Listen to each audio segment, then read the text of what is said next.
Hello every one, എല്ലാവർക്കും സുഖമല്ലേ? ഇന്ന് ഞാനുള്ളത് മലപ്പുറത്ത് തിരൂർ എന്ന് പറഞ്ഞ സ്ഥലത്താണുള്ളത്. ഇവിടെ കുറച്ച് പാടങ്ങൾ, ചെറിയ തോടുകൾ, അങ്ങനത്തെ ഒക്കെ സ്ഥലമാണ്. ഇവിടുന്ന് ചെറിയൊരു മീൻ പിടിക്കുന്നത് നിങ്ങൾക്ക് കാണിച്ചു തരാൻ വിചാരിച്ച് ഞങ്ങൾ മീൻ പിടിക്കാൻ വേണ്ടി പോവുകയാണ്. ഇവിടെ കണ്ടില്ലേ, ഈ ഒരു കുറച്ച് കിട്ടുമെന്നൊന്നും അറിയില്ല, നോക്കുകയാണ്.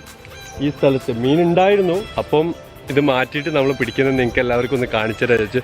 നമ്മളെ വ്യൂവേഴ്സ് കുറച്ച് ആൾക്കാർ എന്നോ പറഞ്ഞ് ഫിഷിംഗ് ഒന്ന് കാണണമെന്ന് പറഞ്ഞായിരുന്നു, അപ്പോൾ അതുകൊണ്ട് ചെയ്യാണ്. നോക്കട്ടെ, കിട്ടുമെന്ന് നോക്കാം.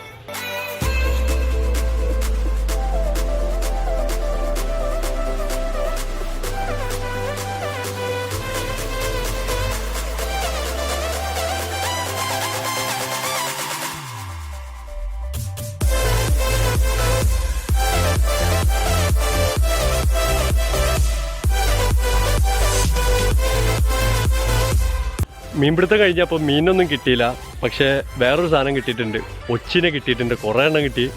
ഇപ്പോൾ നമ്മുടെ പാടത്തൊന്നും ഇത് കാണാനേ കിട്ടലില്ല, പക്ഷേ എന്തോ ഇവിടെ കുറേ ഉണ്ട്, അപ്പോൾ അതിനെ കിട്ടിയിട്ടുണ്ട്. കുറേ കാലമായി നമ്മളത് തിന്നിട്ട്, അപ്പോൾ അതിനെ ഇനി ഫ്രൈ ചെയ്യാനാണ് പോകുന്നത്.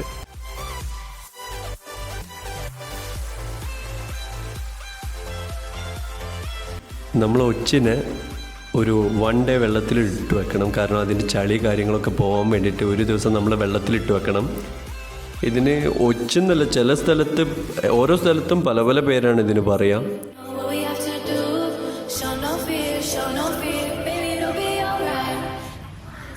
ഇതിൻ്റെ തോടുന്ന് വേറിട്ട് കിട്ടാൻ വേണ്ടിയിട്ട് നമ്മൾ പുഴുങ്ങിയിട്ട് എടുക്കണം. പുഴുങ്ങാൻ വേണ്ടിയിട്ട് നമ്മൾ റെഡിയാക്കി വെച്ചിട്ടുണ്ട്.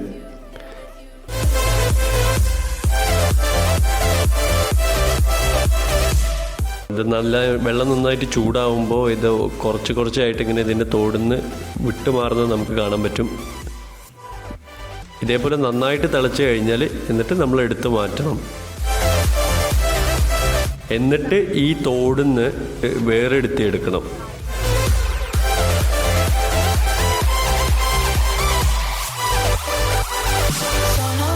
ഇതിൻ്റെ ഉള്ളിൽ നിന്ന് നമ്മളെന്തെങ്കിലും കൂർത്ത ഈർക്കിളോ കമ്പി കഷ്ണമോ കൊണ്ട് നമ്മളിത് കുത്തിയിട്ട് പുറത്തേക്ക് എടുക്കണം. ഇതുപോലെ പുറത്തേക്ക് എടുക്കണം. സിമ്പിളായിട്ട് ഇത് കിട്ടും. അല്ലാന്നുണ്ടെങ്കിൽ നമ്മൾ കുറേ പൊട്ടിച്ചിട്ടായിട്ട് എടുക്കേണ്ടി വരും. ഇതാവുമ്പോൾ ഈസി ആയിട്ട് നമുക്ക് കിട്ടും. അത് കണ്ടില്ല, നമുക്ക് കിട്ടി. ഇതിൻ്റെ മുകളിലത്തെ ഈ കറുത്ത ലെയർ നമ്മൾ ഒഴിവാക്കണം. ഈ ഫ്രണ്ടിലെ ഭാഗം മാത്രമേ നമ്മൾ എടുക്കുകയുള്ളൂ. കാണുന്നില്ല, ഈ ഫ്രണ്ടിലെ ഭാഗം മാത്രമേ നമ്മൾ എടുക്കുകയുള്ളൂ. കറുത്ത ലെയറൊക്കെ മാറ്റി കഴിഞ്ഞിട്ട് നന്നായിട്ട് നമ്മൾ ഉപ്പിട്ടിട്ട് കഴുകണം. ഇത് കഴുകി കഴിഞ്ഞതാണിത്. എന്നിട്ട് നമ്മൾ സാധാരണ ഫ്രൈ ചെയ്യുന്ന പോലെ, മീറ്റൊക്കെ ഫ്രൈ ചെയ്യുന്ന പോലെ നന്നായിട്ട് ഫ്രൈ ചെയ്തിട്ട് എടുക്കാം.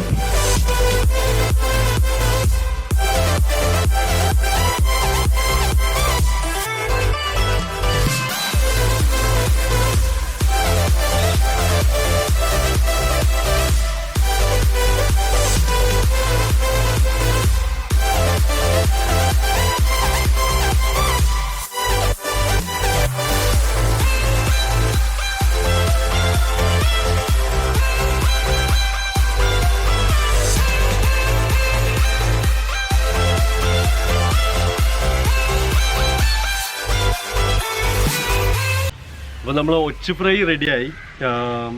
ശരിക്കിത് ഇപ്പം പാടങ്ങളിലൊന്നും കാണാൻ പറ്റില്ല. ആദ്യമൊക്കെ ഒരുപാട് പാടങ്ങളിലുണ്ടായിരുന്നു. അപ്പം നമ്മളിവിടെ മീനിനെ പിടിക്കാൻ വേണ്ടി ഇറങ്ങിയപ്പോൾ കൂടുതൽ കിട്ടിയത് ഇതിനാണ്. അപ്പോൾ അടിപൊളി സാധനമാണ്, നമ്മുടെ ശരീരത്തിനൊക്കെ നല്ലതാണെന്ന് കേട്ടിട്ടുള്ളത്. ടേസ്റ്റുള്ള സാധനമാണ്. ഞാനൊരു 8-9 കൊല്ലം മുമ്പ് കഴിച്ചതാണ്, പിന്നെ എപ്പോഴാണ് കഴിക്കുന്നത്. ഗൈസ്, ഇതിൻ്റെ ടേസ്റ്റ് എന്താന്ന് പറഞ്ഞു കഴിഞ്ഞാൽ ശരിക്കും ഇത് നല്ല വേവത്തേണ്ട സാധനമാണ്. കുറച്ചൊക്കെ ബബിൾ കട്ടമായിട്ടുണ്ടാവും. നല്ല ടേസ്റ്റാണ്. കക്കൻ്റെ ടേസ്റ്റ് ഒന്നുമല്ല, വേറെ ഒരു പ്രത്യേക ടേസ്റ്റ്, എനിക്ക് എന്താ പറയാറില്ല. നല്ല കട്ടിയുള്ള സാധനമാണ്, ഇങ്ങനെ റബ്ബർ പോലെ ഇരിക്കും. അപ്പം വീഡിയോ ഇഷ്ടപ്പെട്ടാൽ ലൈക്ക് ചെയ്യണം, ഇഷ്ടപ്പെട്ടെങ്കിൽ ഡിസ്ലൈക്ക് ചെയ്യാം. പിന്നെ ഇതുവരെ സബ്സ്ക്രൈബ് ചെയ്യാത്തവരുണ്ടെന്നുണ്ടെങ്കിൽ നമ്മുടെ ചാനൽ സബ്സ്ക്രൈബ് ചെയ്യുക. തൊട്ടടുത്തുള്ള ബെല്ലൈക്കണും കൂടി ക്ലിക്ക് ചെയ്താൽ ഞാൻ എപ്പോൾ വീഡിയോ അപ്ലോഡ് ചെയ്താലും നിങ്ങൾക്കത് നോട്ടിഫിക്കേഷനായി കിട്ടുന്നതാണ്. അപ്പോൾ ഇനി അടുത്ത വീഡിയോയിൽ നമുക്ക് കാണാം. This is me Roshan signing off.